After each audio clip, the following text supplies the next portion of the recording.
Vous avez déjà entendu dire qu'une journée dure exactement 86 400 secondes. Mais pourquoi ce nombre précis?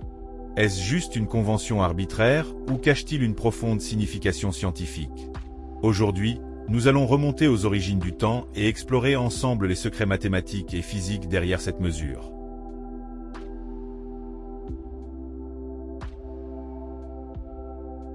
Il y a plus de 4000 ans, les Babyloniens ont instauré le système sexagésimal, un système de numération en base 60.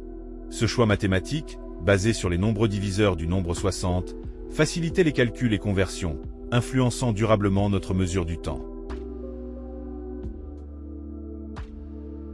De leur côté, les Égyptiens, grands astronomes de l'Antiquité, ont développé un système de mesure du temps basé sur l'observation du ciel. Ils divisaient la journée en 24 heures, s'appuyant sur le cycle apparent du Soleil.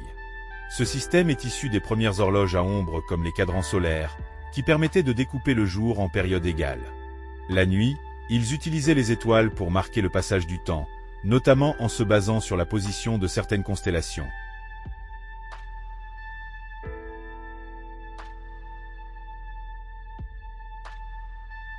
Approfondissons maintenant notre analyse pour comprendre d'où vient précisément ce chiffre de 86 400 secondes.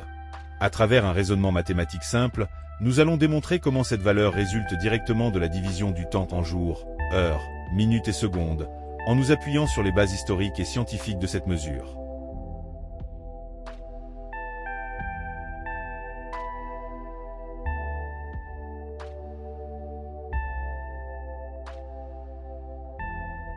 Mais cette durée de 86 400 secondes n'est pas seulement une convention humaine.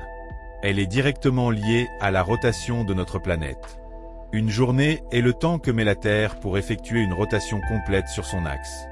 La durée d'une journée que nous prenons souvent pour acquise repose sur un phénomène physique précis, la rotation de la Terre. Pour mieux comprendre pourquoi une journée dure précisément 86 400 secondes, explorons ensemble la notion de vitesse angulaire.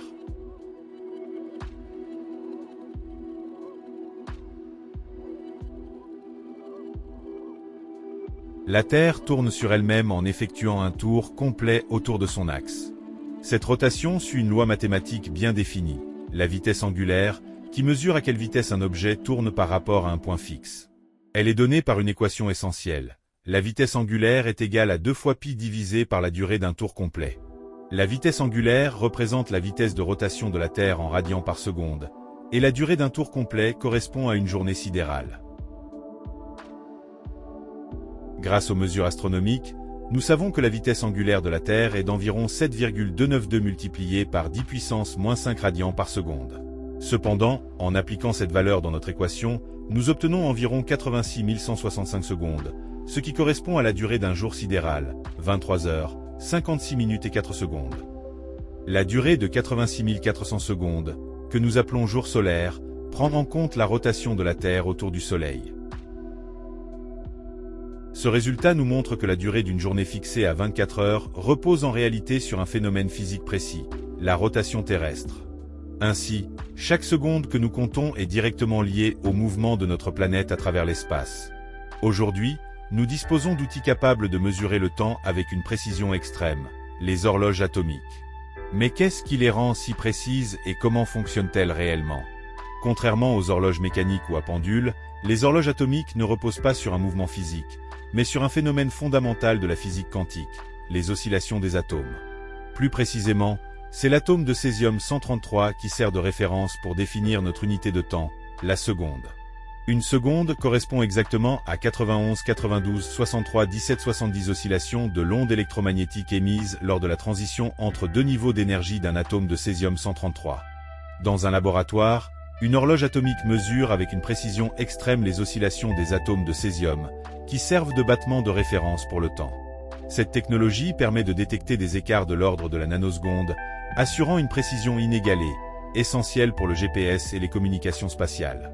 Elle garantit une synchronisation parfaite, indispensable aux technologies modernes.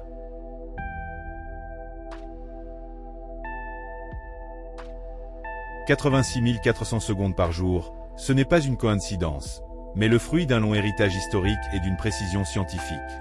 Des Babyloniens aux horloges atomiques en passant par la rotation terrestre, le temps est une construction fascinante. Et vous, comment percevez-vous le temps?